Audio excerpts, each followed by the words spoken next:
നമുക്കിന്ന് ഇലക്ട്രിസിറ്റിയുടെ വിവിധ ടേംസിനെ കുറിച്ച് ഒന്ന് നോക്കാം. ആദ്യത്തേത് voltage, volt, current, ampere, resistance, load, watt, phase, neutral, MCB, ഇലക്ട്രിസിറ്റിയുടെ യൂണിറ്റ്. ഇത്രയും കാര്യങ്ങൾ നിങ്ങൾ കേട്ടിട്ടുള്ള വാക്കുകളൊക്കെ തന്നെയാണ്. അത് നമ്മൾ എങ്ങനെയാണ് ഒരു ഇലക്ട്രിസിറ്റിയുടെ ഫ്ലോ ഉണ്ടാകുന്നതെന്ന് നോക്കാം. നമ്മൾ എല്ലാവർക്കും അറിയാവുന്നതുപോലെ എല്ലാ മെറ്റലുകളിലും ആറ്റങ്ങൾ കൊണ്ടാണ് നിർമ്മിച്ചിരിക്കുന്നത്. ആറ്റങ്ങൾക്ക് 3 കണങ്ങളാണുള്ളത്: ഇലക്ട്രോൺ, ന്യൂട്രോൺ, പ്രോട്ടോൺ. പ്രോട്ടോണും ന്യൂട്രോണും ഒരാറ്റത്തിൻ്റെ മിഡിലാണ്, മധ്യഭാഗത്തായിട്ടാണുള്ളത്. ഇലക്ട്രോൺസ് അതിൻ്റെ ഓർബിറ്റുകളിലാണ്, ചുറ്റുമുള്ള ഓർബിറ്റുകളിൽ കറങ്ങിക്കൊണ്ടിരിക്കുകയാണ്. അതിൻ്റെ ഔട്ടർ ഷെല്ലിലുള്ള ഇലക്ട്രോൺസിനെ എനർജൈസ് ചെയ്ത് കഴിഞ്ഞാൽ ആ ഇലക്ട്രോൺസിന് നമുക്ക് ഫ്ലോ ജനറേറ്റ് ചെയ്യാൻ പറ്റും. ഇതാണ് ഒരു ഇലക്ട്രിസിറ്റി ഫ്ലോയുടെ തത്വം. ഇങ്ങനെ ചെയ്യാവുന്ന നിരവധി മെറ്റലുകളുണ്ടെങ്കിലും നമ്മൾ ഏറ്റവും കൂടുതലായിട്ട് ഉപയോഗിക്കുന്നത് കോപ്പറും അലുമിനിയവുമാണ്. ഇതിൻ്റെ അവൈലബിലിറ്റിയും വളരെ ചീപ്പായിട്ടുള്ള റേറ്റും ആണ് ഇതിന് കാരണം. അടുത്തതായിട്ട് വോൾട്ടേജ് എന്താണെന്ന് നോക്കാം. വോൾട്ടേജ് എന്ന് പറഞ്ഞു കഴിഞ്ഞാൽ ഇലക്ട്രിക് ഫ്ലോയുടെ പ്രഷറിനെയാണ് നമ്മൾ സാധാരണ വോൾട്ടേജ് എന്ന് പറയുന്നത്. ഇതിൻ്റെ യൂണിറ്റ് വോൾട്ട് ആണ്.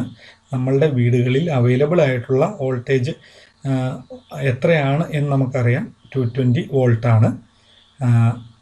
എന്നാൽ ഇതല്ല ശരിക്കും ഒരു ഉൽപ്പാദന സ്ഥലത്ത്, അതായത് കറണ്ട് ഉൽപ്പാദിപ്പിക്കുന്ന സ്ഥലത്ത് ഉള്ള വോൾട്ടേജ്. അത് 220 കിലോ വോൾട്ടാണ്, അതായത് 2,20,000 വോൾട്ട് ആണ്. ഇതാണ് നമുക്ക് 220 വോൾട്ടാക്കി സ്റ്റെപ്പ് ഡൗൺ ചെയ്ത് നമ്മുടെ വീടുകളിലേക്ക് അവൈലബിൾ ആകുന്നത്. അപ്പോൾ നമുക്ക് ഇതിനെ കുറച്ചുകൂടെ മനസ്സിലാക്കുന്നതിന് വേണ്ടിയിട്ട് ഒരു വലിയ വെള്ളച്ചാട്ടത്തിൻ്റെ താഴെ നിന്ന് കഴിഞ്ഞാൽ എത്രത്തോളം പ്രഷറിലാണ് അത് വെള്ളം വീഴുന്നത് എന്ന് നമുക്ക് അറിയാൻ പറ്റും. നമ്മുടെ വീടുകളിലെ ടാപ്പുകളിലോ അത്രയും പ്രഷറില്ല. അപ്പോൾ ജനറേറ്റ് ചെയ്യപ്പെടുന്ന പ്രഷറും നമ്മുടെ വീടുകളിൽ അവൈലബിൾ ആയിട്ടുള്ള പ്രഷറും ഇത് തന്നെയാണ് വോൾട്ടേജിൻ്റെ കാര്യത്തിലും ആപ്ലിക്കബിളായിട്ട് ഉള്ളത്. അടുത്തതായിട്ടുള്ളത് കറണ്ടാണ്. കറണ്ട് എന്ന് പറഞ്ഞു കഴിഞ്ഞാൽ അറിയാം, ഇലക്ട്രോൺ ഫ്ലോ എത്രത്തോളം ഉണ്ട് എന്നുള്ളതിനെ സൂചിപ്പിക്കുന്നതിനുള്ള ഒരു സൂചകമാണ് കറണ്ട്. അതിൻ്റെ യൂണിറ്റ് ആംപിയർ ആണ്. എത്ര ആംപിയർ കറണ്ട് ഒഴുകുന്നു എന്നാണ് നമ്മൾ സാധാരണ പറയാറുള്ളത്. റെസിസ്റ്റൻസ്, കറണ്ട് ഒഴുകുന്ന ഇതിൻ്റെ എതിരെയുള്ള പ്രവർത്തിക്കുന്ന ഒരു ഫോഴ്സിനെയാണ് റെസിസ്റ്റൻസ് എന്ന് പറയുന്നത്. ഇതിൻ്റെ യൂണിറ്റ് ഓം ആണ്. അതിൻ്റെ ഫാന്, ബൾബ്, ട്യൂബ്ലൈറ്റ് ഇങ്ങനെയുള്ള നിരവധിയായിട്ടുള്ള ഉപകരണം നമ്മുടെ വീട്ടിലുണ്ട്. അതെല്ലാം തന്നെ റെസിസ്റ്റൻസുകളാണ്. ആക്ച്വലി ഇതിലൂടെ കറണ്ട് ഒഴുകുന്ന സമയത്ത് കറണ്ടിൻ്റെ ഫ്ലോയെ എതിർക്കുന്നു. എന്നാൽ അതിനെ ഓവർകം ചെയ്തുകൊണ്ട് കറണ്ട് ഒഴുകുമ്പോഴാണ് ഈ യന്ത്രങ്ങളെല്ലാം പ്രവർത്തിക്കപ്പെടുന്നത്. ഇതിൻ്റെ ഉള്ളിലുള്ള ഭാഗങ്ങൾ നമ്മൾ ശ്രദ്ധിച്ച് ഇനി പഠിക്കുമ്പോൾ മനസ്സിലാവും. അത് കറണ്ടിൻ്റെ ഫ്ലോ പോലെ തന്നെയാണ് വെള്ളത്തിൻ്റെ ഫ്ലോയും. അതിനെ ഒന്ന് മനസ്സിലാക്കുന്നതിന് വേണ്ടിയാണ്. അതിൻ്റെ ഇടയിലുള്ള കല്ലുകളുടെ ഒക്കെ വരുന്നത് റെസിസ്റ്റൻസ് ആണ്. ഇതിലൂടെ ഒഴുകിയാണ് വെള്ളം മുമ്പോട്ട് പോകുന്നത്. അടുത്തത് വാട്ട്. വാട്ട് എന്ന് പറയുന്നത് പവറിൻ്റെ യൂണിറ്റാണ്. എത്രത്തോളം പവർ ഒരു ഇലക്ട്രിക് ഉപകരണത്തിന് വേണം എന്ന് നമുക്ക് മനസ്സിലാക്കിയിട്ടാണ് നമ്മൾ അതിൻ്റെ വാട്ടേജ് നിശ്ചയിക്കുന്നത്. 1000 വാട്ട് എന്ന് പറയുന്നത് 1 കിലോ വാട്ടാണ്.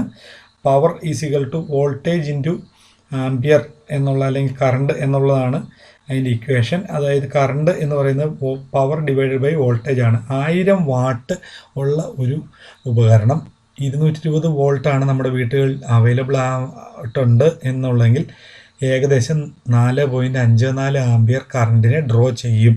അതാണ് പറഞ്ഞത്. ഈ പവർ ഒരിക്കലും നമുക്ക് മാറ്റാൻ പറ്റില്ല, കാരണം അത് നിർമ്മിക്കുന്ന മാനുഫാക്ചററാണ് തീരുമാനിക്കുന്നത്. അതായത് 1 കിലോ വാട്ടിൻ്റെ ഉപകരണം ഏകദേശം 4 ആംപിയർ കറണ്ടിനെ ഡ്രോ ചെയ്യും. നമ്മുടെ വീടുകളിൽ 2 രീതിയിലുള്ള പ്ലഗുകൾ അവൈലബിൾ ആണ്. 5 ആംപിയറിൻ്റേതും 15 ആംപിയറിൻ്റേതും. മുകളിലുള്ള 5ൻ്റെ ആണ്. ആ 5 ആംപിയറിൻ്റെ ഇതിൽ ഫിറ്റ് ചെയ്യേണ്ടത് ഏകദേശം 1 മുതൽ 1.5 കിലോ വാട്ട് വരെയുള്ള ഉപകരണങ്ങളാണ്. 15 ആംപിയറിൽ കണക്ട് ചെയ്യാൻ പറ്റുന്നത് 3 മുതൽ 3.5 വരെ കിലോ വാട്ടിൻ്റെ ഉപകരണങ്ങളാണ്. ഒരിക്കലും മാറിപ്പോകരുത്, അല്ലെങ്കിൽ കൂടുതലുള്ളതിനെ കുറഞ്ഞതിൽ കണക്ട് ചെയ്യരുത്. ഫേസ്, ന്യൂട്രൽ നമുക്കറിയാം 2 ഹോളുകളാണ് നമുക്കൊരു പ്ലഗിലുള്ളത്. അതിൽ ഫേസിൽ 220 വോൾട്ടും ന്യൂട്രലിൽ 0 വോൾട്ടുമാണ് അവൈലബിൾ ആയിട്ടുള്ളത്. ഈ 2 ഫേസും ന്യൂട്രലും തമ്മിലുള്ള വ്യത്യാസത്തിനെയാണ് നമുക്ക് വോൾട്ട് മീറ്റർ ഉപയോഗിച്ച് അളക്കാൻ പറ്റുന്നത്. അപ്പോൾ ഇത് തമ്മിൽ എത്ര ഫേസ് ഡിഫറൻസ് ഉണ്ട്, പ്രഷർ ഡിഫറൻസ് ഉണ്ടെന്നുള്ളതാണ് നമ്മൾ അളന്ന് നമുക്ക് അവൈലബിൾ ആകുന്നത്.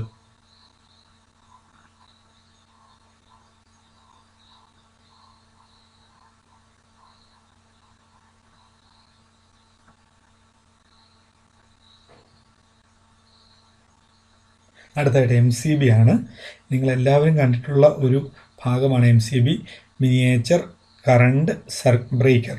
MCB നമ്മൾ നേരത്തെ ഉപയോഗിച്ചുകൊണ്ടിരുന്ന ഫ്യൂസിന് പകരമുള്ള ഒരു പുതിയ ഉപകരണമാണ് MCB. നമ്മളുടെ ഫ്യൂസുകളിലെല്ലാം നമുക്കറിയാം, നമ്മളൊരു ചെറിയ വയർ ഉപയോഗിച്ചാണ് കണക്ട് ചെയ്തിരുന്നത്. ഈ വയർ ബ്രേക്ക് ആകുമ്പോൾ ഫ്യൂസ് പോവും. അപ്പോൾ ഓട്ടോമാറ്റിക്കലി സർക്യൂട്ടിനെ അത് അങ്ങനെ ഫ്യൂസ് കത്തിത്തീർന്ന് നമ്മൾ മറ്റുള്ള വയറുകൾ കത്തിപ്പോവാതെ രക്ഷിക്കും. അതിന് പകരം ഇവിടെ MCBയിൽ ഓട്ടോമാറ്റിക്കായിട്ട്